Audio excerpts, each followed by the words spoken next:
We believe that there is more to be learned by us, and we are not the complete, and we are on the path of theosophy. I am sure that all of us must have brought with them their mobile phones or the cell phones. Am I right? All of us, this tiny instrument is almost a necessity, but at the same time, in a talk like this, it gets disturbed to the others, and we do not want to disturb anyone, as we believe that we are for the care for the other brothers and everybody. So please switch off your mobiles or put it in a silent mode. That will help all of us, at least for 1 hour. Then you can switch on. I have a pleasant task of introducing our speaker for this evening, Venerable Olande Aanada. He is an Aanada, but he is from Holland, so he is known as Olande, who is living in Sri Lanka.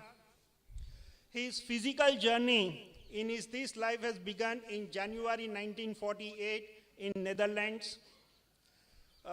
Brother Aanada got his childhood education in Holland. He studied economics, sociology at the University of Amsterdam in Holland. Everyone present here knows about the Amsterdam, Holland. He was like normal student in his earlier life, going for a dance and politics, watching the TV, sports and everything. Then he desired to learn Hinduism, and he traveled to India. When he came to India, he has to take a visa. Visa expires, he has to go back again. When he was second time his visit in India, he had to go back out of India to get another visa. So he was traveling to Nepal, and while traveling to Nepal in the train, he came across a Buddhist monk who advised him that next time when you want to have a visa, why don't you travel instead of Nepal to Sri Lanka? He gave him the address and everything, and that is how his journey for Sri Lanka started. When he went there, he met his guru, Gnanasara Mahanayaka Thiru.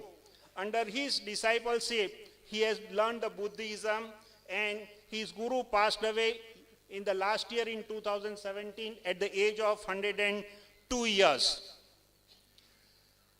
Brother Aanada became a monk, that is ordination, in September 1975 at the age of 27 years at Pagoda in Sri Lanka.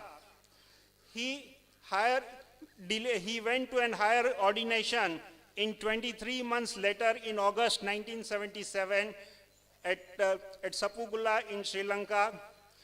Brother Aanada has stayed at various places. Basically, he stays in Sri Lanka, but he has been traveling at various places. He has worked in the various capacities. He has conducted so many retreats, seminars, meditation sessions, and given the lectures. In fact, he has given a lectures at Adyar also earlier. He has traveled extensively in many of the countries, to name the few, like Sri Lanka, India, Germany, USA, UK, Bali, Japan, Pakistan, Indonesia, France, South Africa. The list will go on, but I don't want to go into that. He was the chairman for 8 years of Non-Chinese Seeking Coordinating Committee of Buddha's Light International Association. He is a member of International Network Engaged Buddhist. We, the delegates at the Theosophical Society's International Convention, and those who are coming regularly here, see him for many times. In fact, I was talking to him. He first came here in 1973. That's a year when I also came for the first time in 1973. And he has been having a deep understanding of T.S., Ancient Wisdom, J. Krishnamurti's teachings. I have a great pleasure in presenting you Brother Aanada, who will enlighten us on Panca Niyamas, the 5 laws of cause and effects. May I request him to deliver his thoughts to us. He can speak to us by sitting at his place. That's not an issue for us, or he can stand here, whatever is more convenient to him. And I present you, please, Brother Aanada. Thank you, thank you, thank you.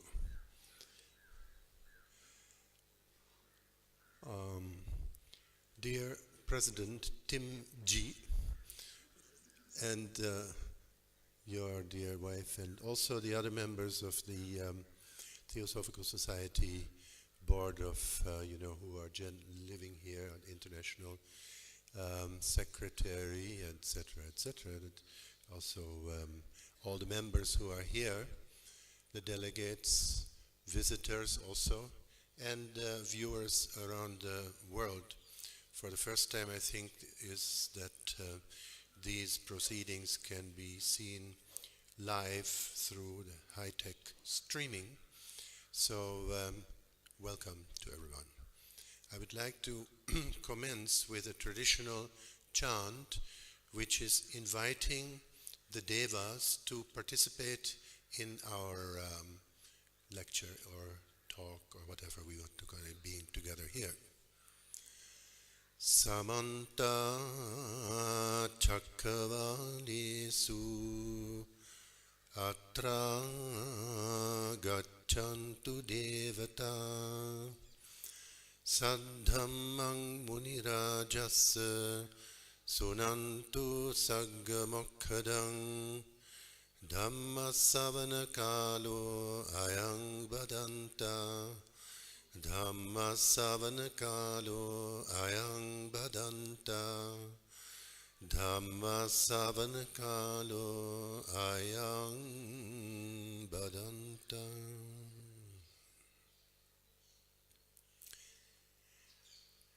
Today's topic for this talk is the Panca Niyama, or the 5 laws of cause and effect, at least according to the Buddha's teachings.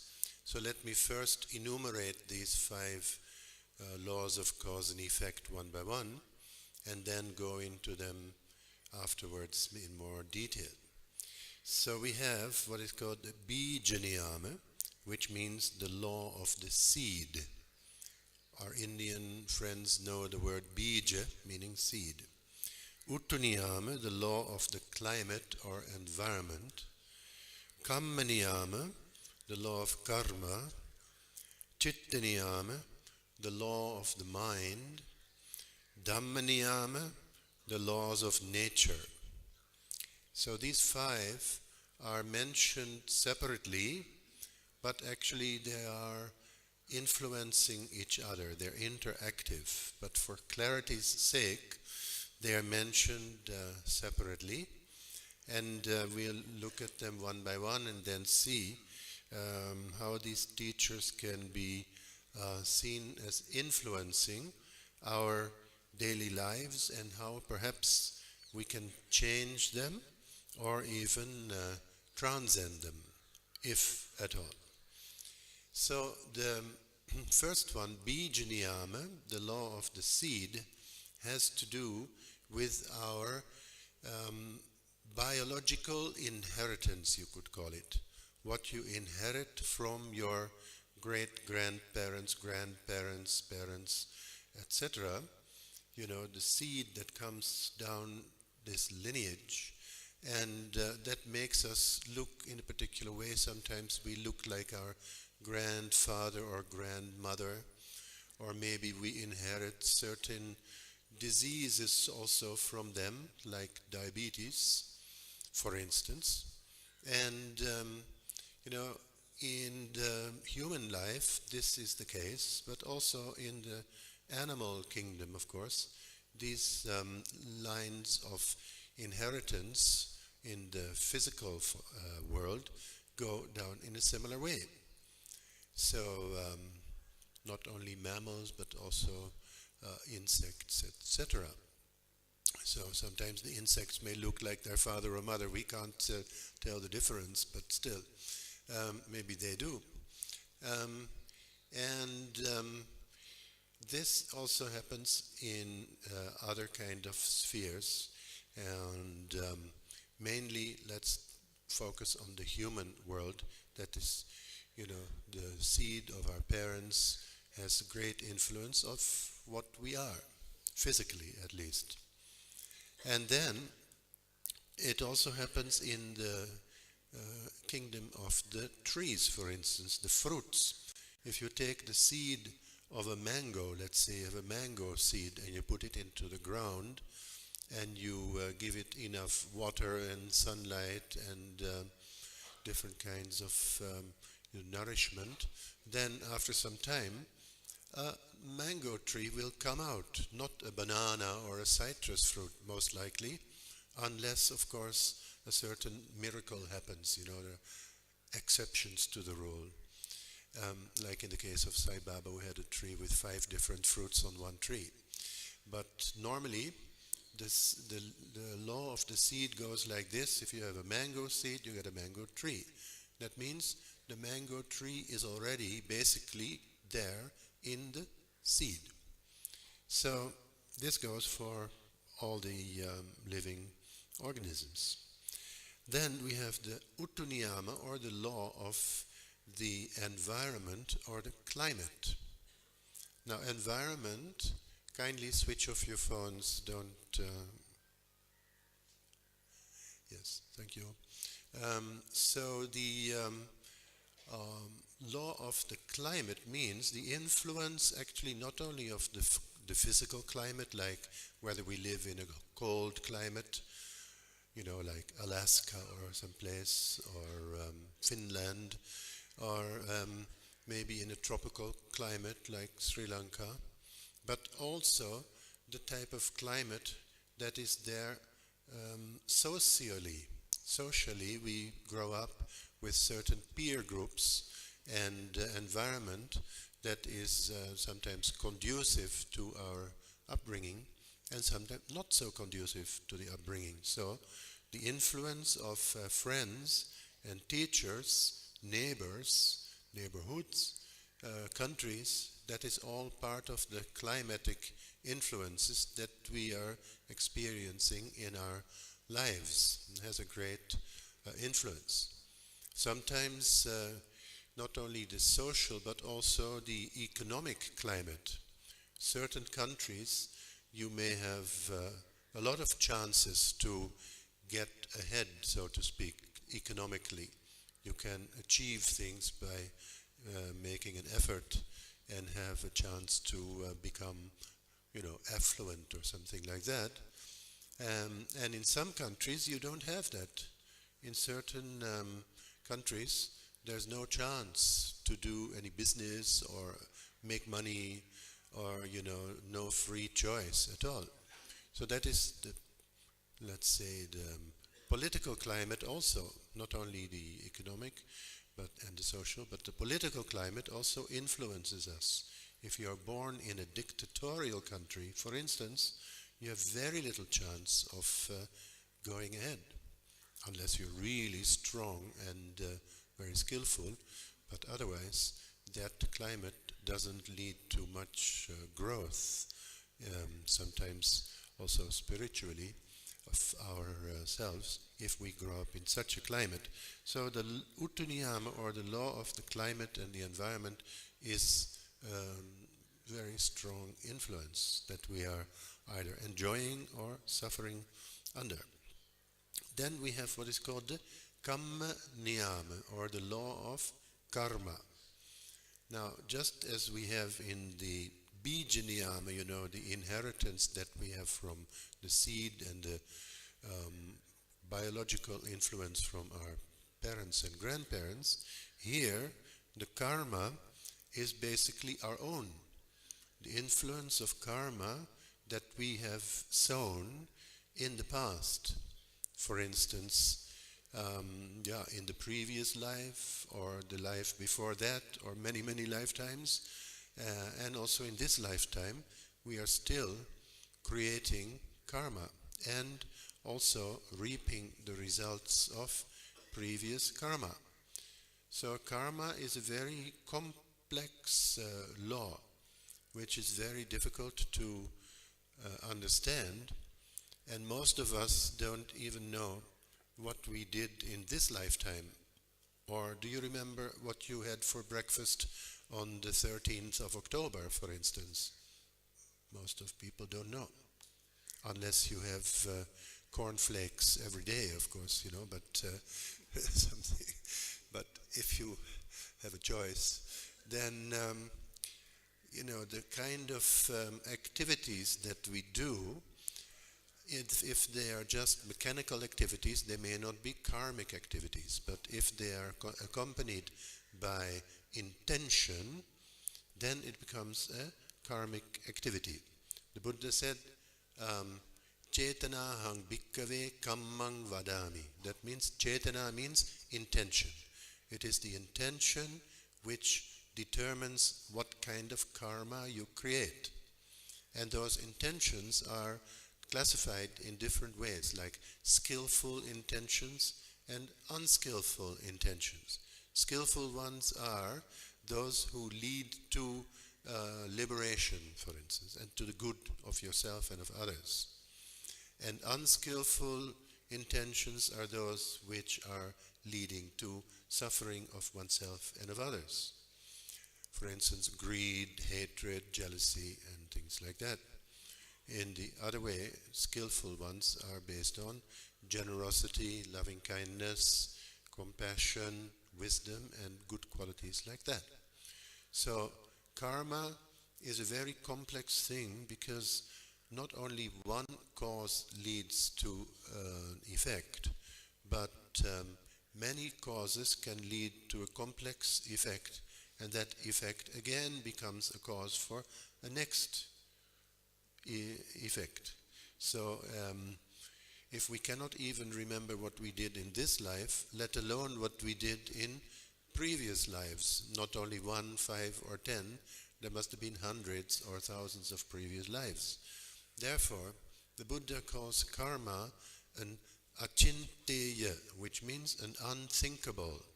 With our limited, linear, so-called logical thinking, we cannot really grasp the whole topic of karma. But sometimes when something drastic happens to you and you don't know where it comes from, sometimes people who believe in karma, they say, well, it must have been some kind of karma. But what it is exactly, we don't know. And if that is your solace, like if you're satisfied with that, that may be a wise way of looking at it. Must have been some karma, we don't know. We don't say, why me, why he, why she, how did it happen, what happened to him or her. It seems so unfair, such a good person meeting such bad things in their life, and so on. Or a very bad person meeting very good things. And how does that tally with our logical mind? Doesn't. But there must be something called karma involved in this. So what it is exactly is not clear, but that doesn't take away that there is such a law of cause and effect, whether you like it or not. So the Kamma Niyama is that particular law. And karma is not some kind of super duper computer in the sky which keeps track of all your activities, like Saint Nicholas, or in Holland Sinterklaas, who knows exactly who has been good and who has been bad. But strangely enough, with our streams of consciousness, which seem to go on after our physical body dies, then the stream of consciousness, which we call Vijnana Sorte, the stream of consciousness continues. And that stream of consciousness seems to contain the previous karmic seeds, and it continues like that into a new form, which we call the next life. So this karma takes place within that stream of consciousness, and then it expresses itself in thought, word, and deed.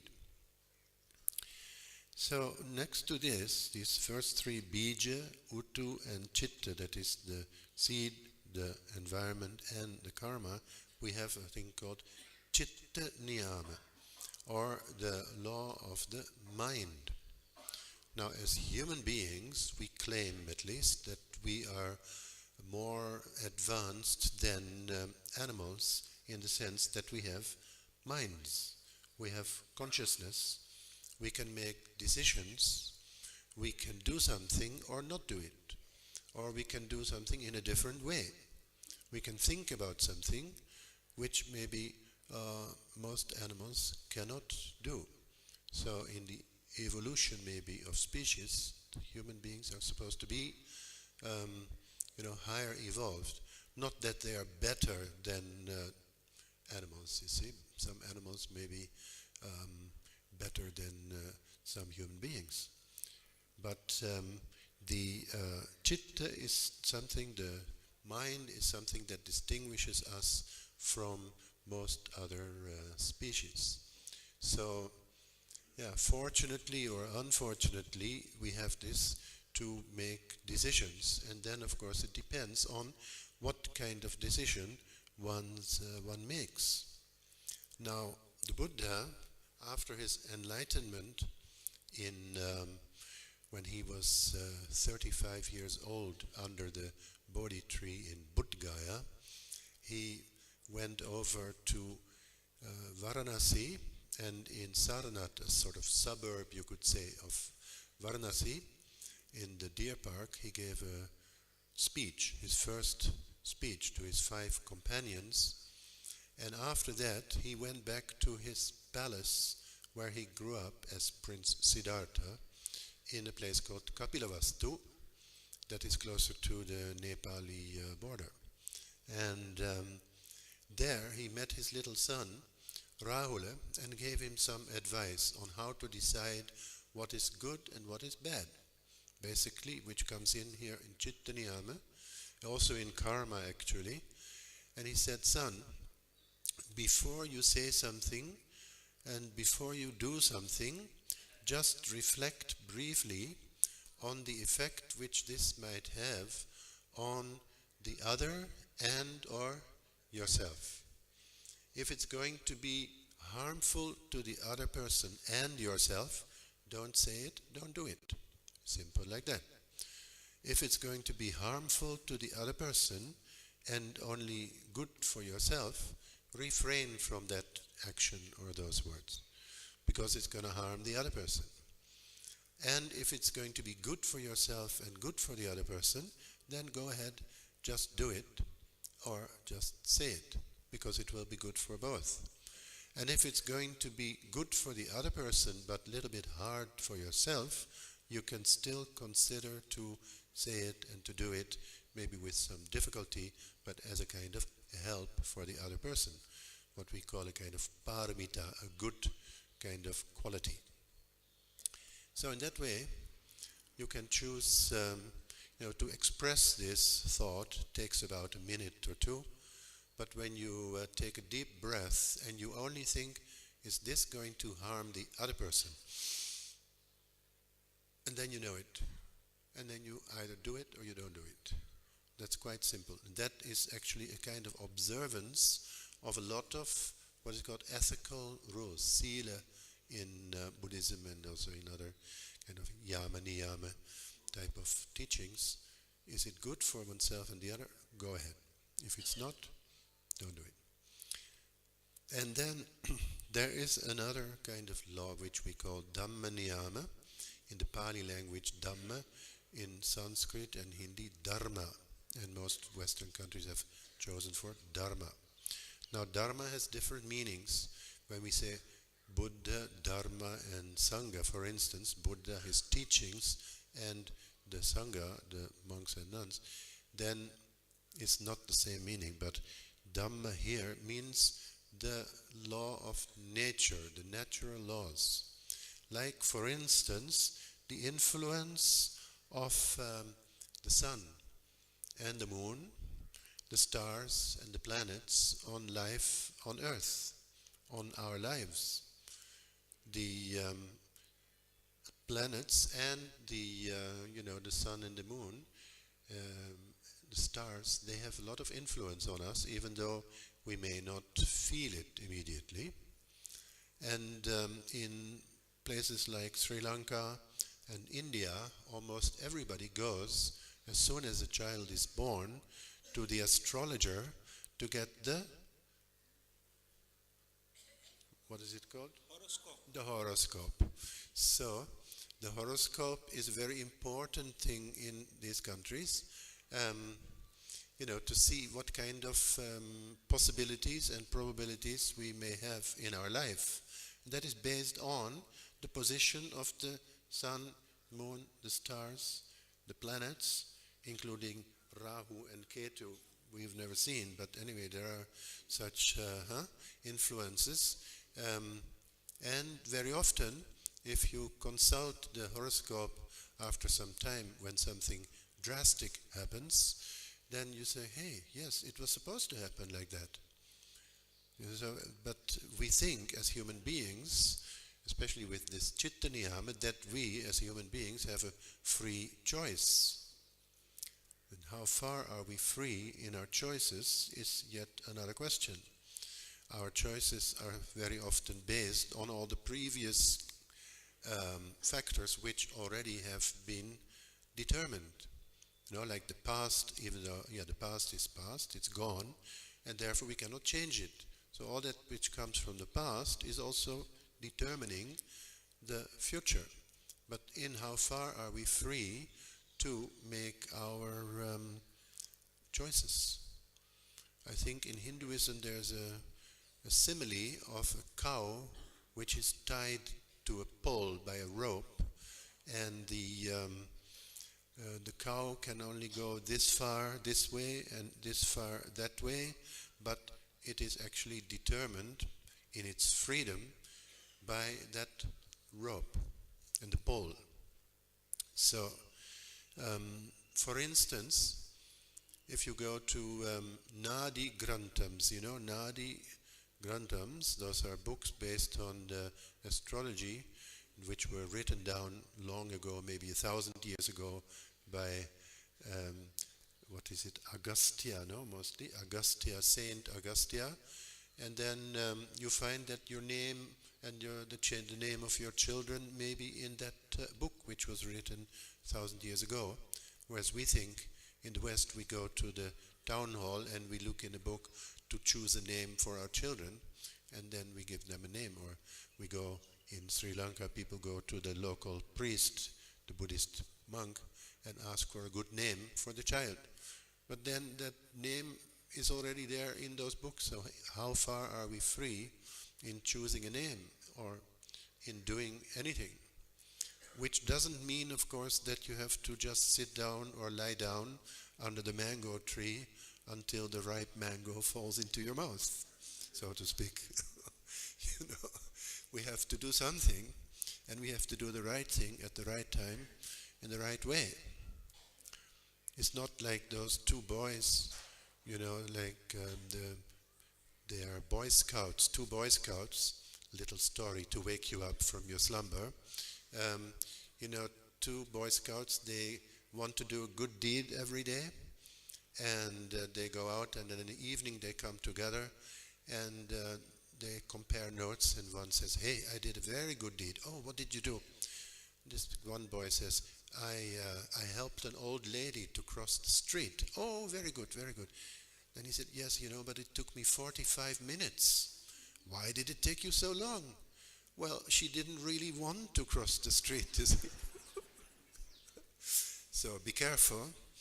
When you want to do good, you have to do it in the right way, at the right time, to the right person, So that is skillful action. Anyway, the laws of nature, they also play in events like earthquakes and tsunamis, for instance, and other natural phenomena, which some people say, well, hello,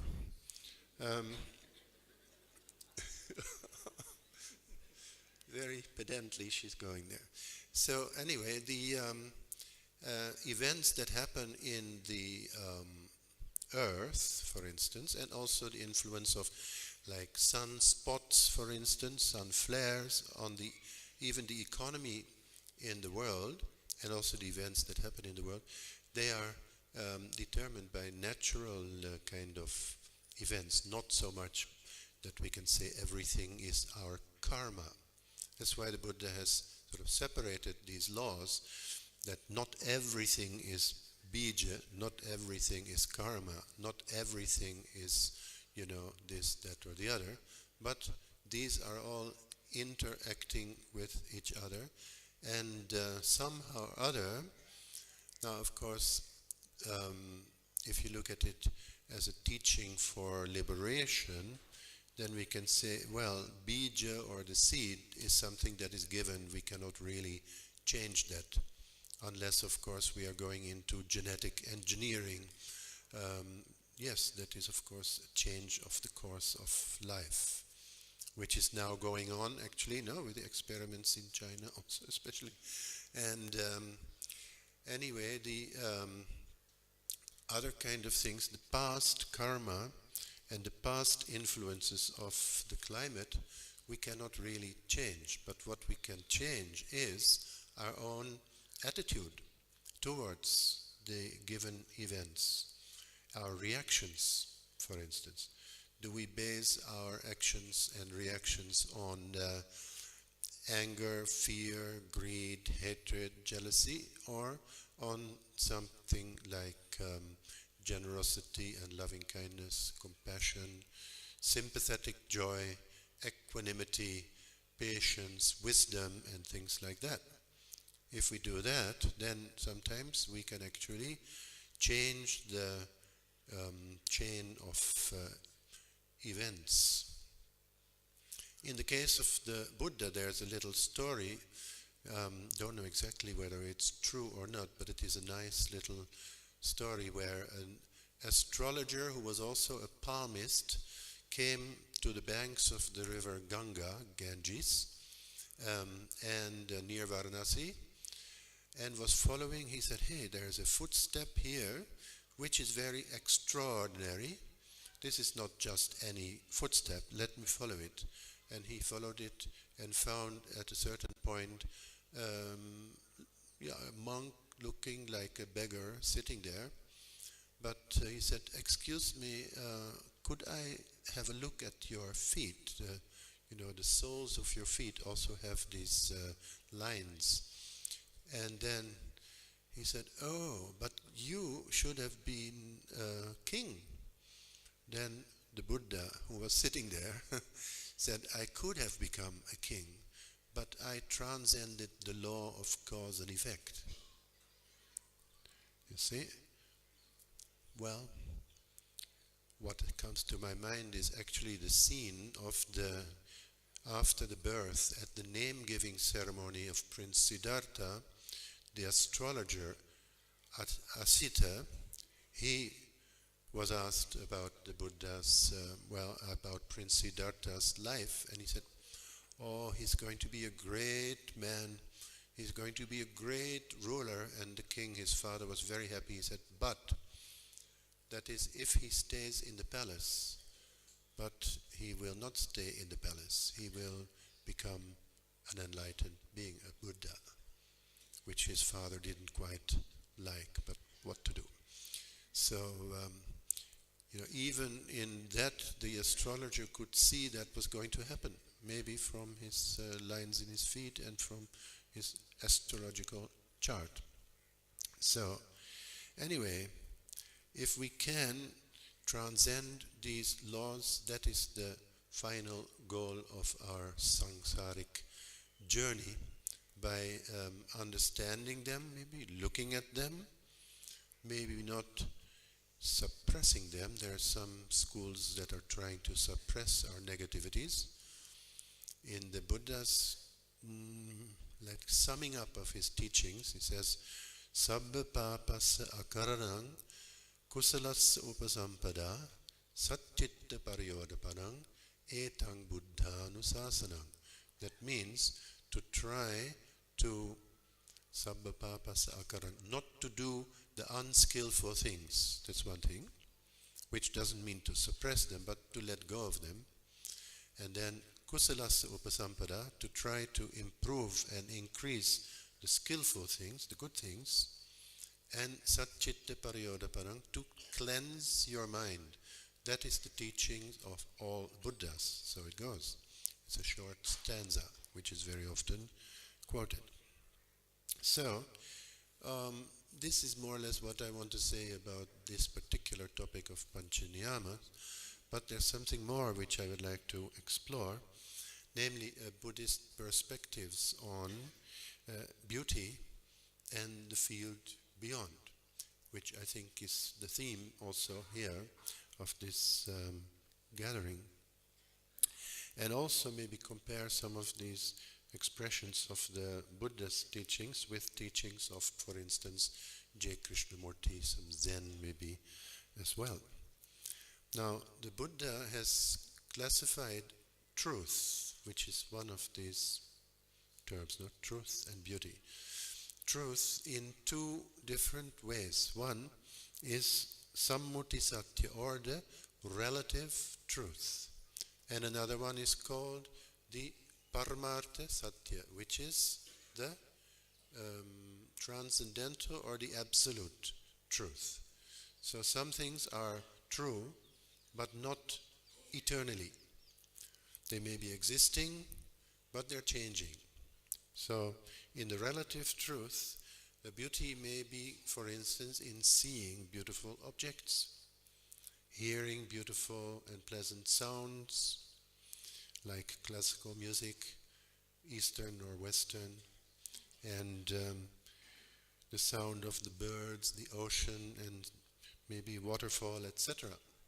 Or also, it may entail the experience of nice smells, pleasant fragrances, either natural or artificial, like the smell of the rose or a beautiful flower, or artificial scents, perfumes which entice the senses, especially the sense of smell, and then it may conjure up mental images that are related to that smell, and either in the present or some memories of previous smells, and it ends in imagination.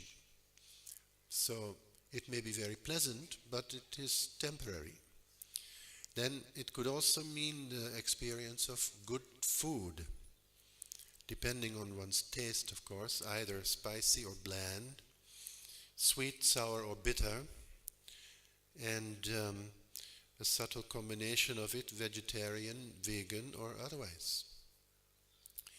And then you may have tactile sensations, the sense of touch, coming in contact of the skin with different kind of objects, either hard or soft, cold or warm, which give us a sensation of pleasantness and associations with beauty of the world.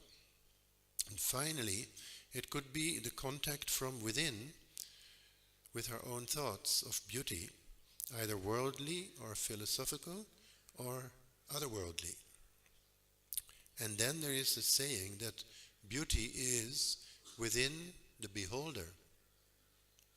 So that means that it is not so much the external object that is perceived, but a kind of mental setup of the beholder that determines whether something is beautiful or not. Some things may be beautiful to one person and maybe not to another. So why did the Buddha call all these forms of beauty as relative truth, the sammuti satya?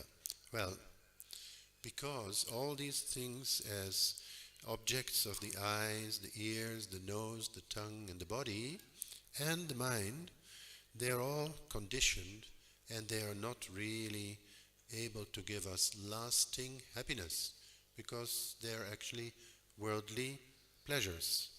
They are unsatisfactory in that sense. They are not eternal. They can't satisfy us for a long time. And we call them non-self. That is a Buddhist concept which is called anatta. The Buddha was called the anattavadin, or the non-self philosopher. You know, the self or the Atman in Hinduism is one thing, and in Buddhism we call anatman, non-self. So when we are talking about, for instance, all these relative things such as body, feelings, and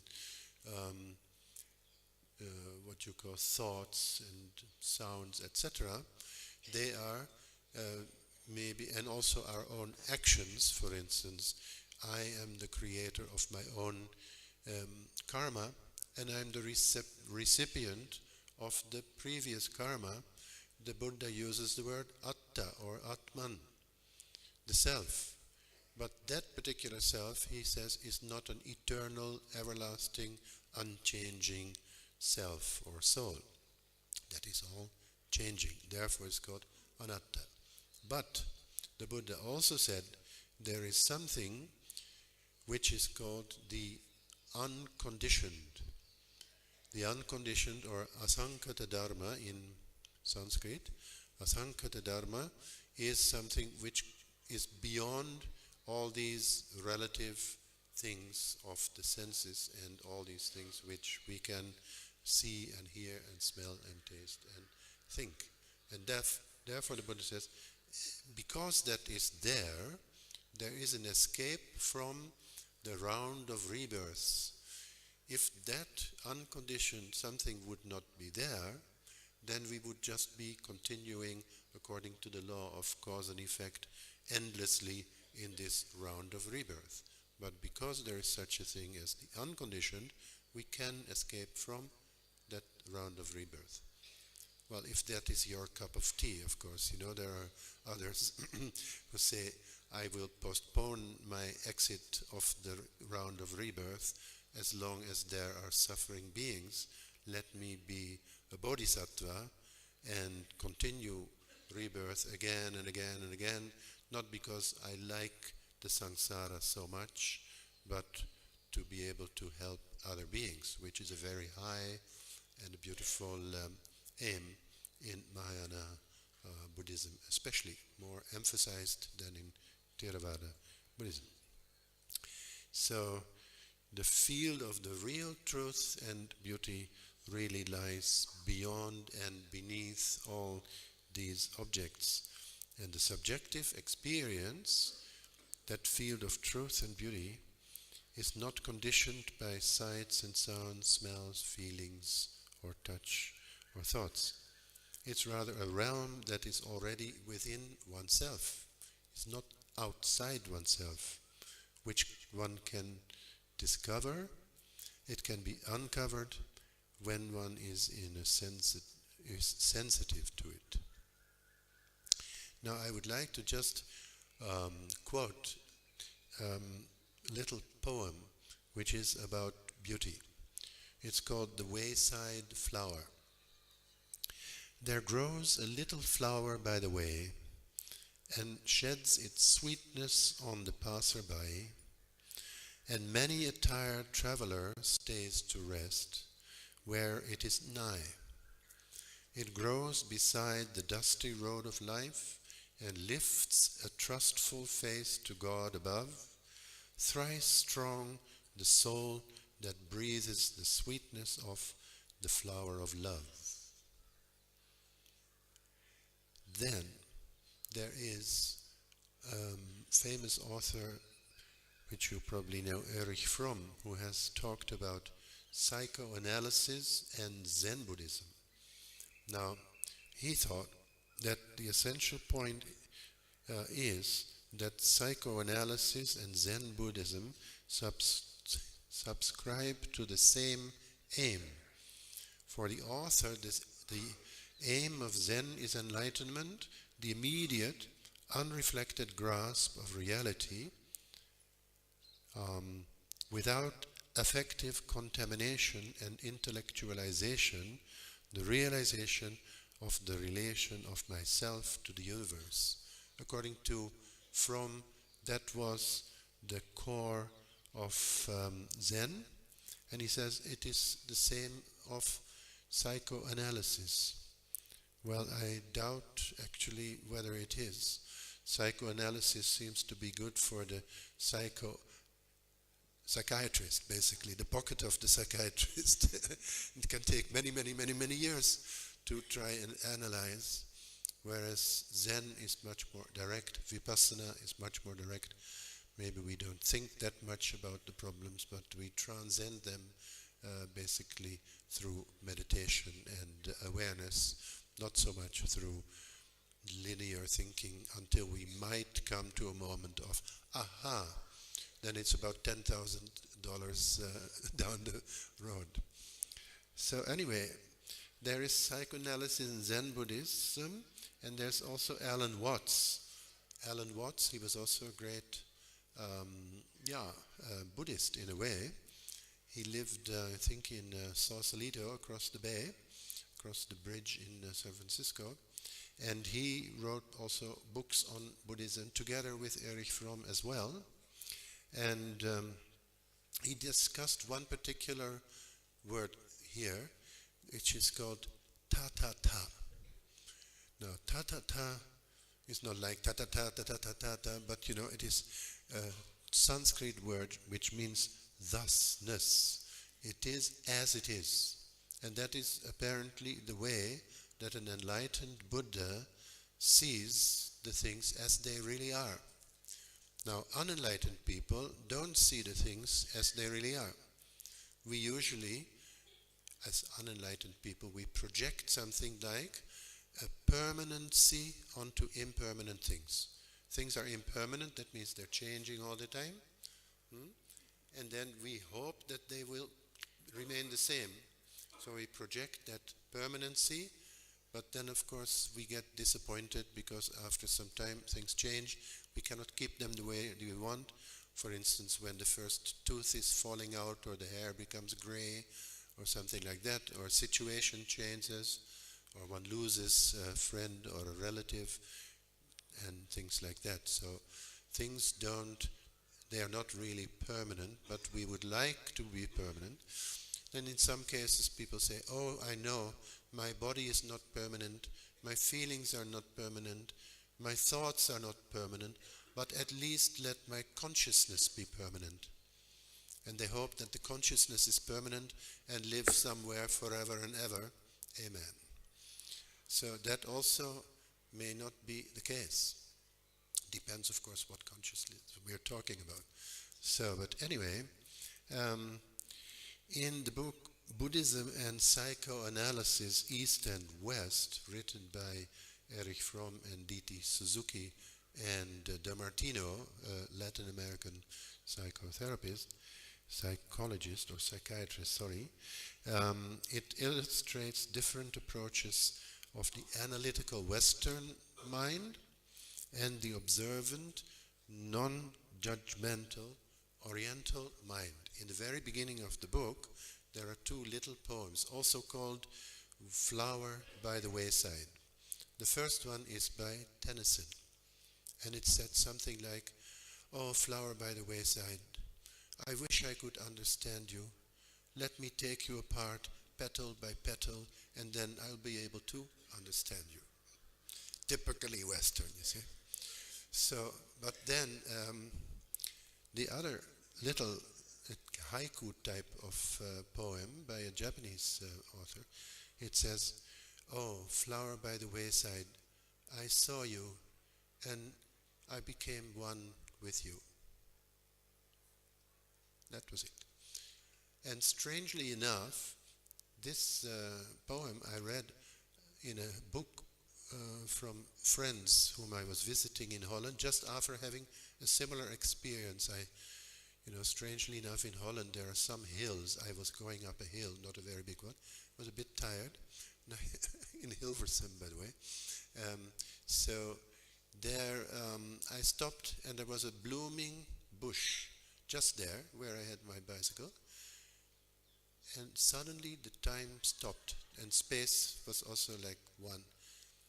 And I don't know exactly how long it lasted, and then after that I went on and I saw this book, and there it was, Flower by the Wayside. So I thought, wow. And that may have been my first introduction to Buddhism, I suppose. So now in J. Krishnamurti's teachings, I don't want to let it go unmentioned, especially in this environment. J. Krishnamurti, he would find many references in his works about the otherness, especially when he was alone.